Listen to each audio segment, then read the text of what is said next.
உன்னுடம்பு தாங்காதம்மா ஓவர்லோடுதான், ஓட்டுறப்போ கூடாதம்மா over ஸ்பீடுதான்.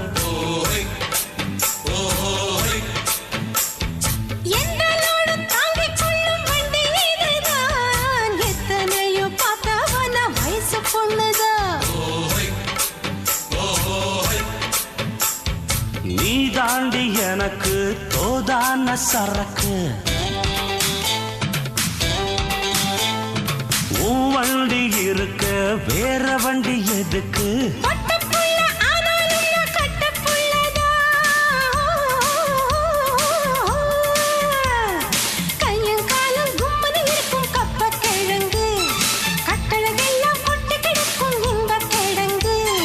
Auto ராணி ஹாரன கொஞ்சம் அடிச்சு பார்க்கட்டுமா? மீட்டரை போட்டு சீட்டுல ஏறி போட்டி பார்க்கட்டுமா?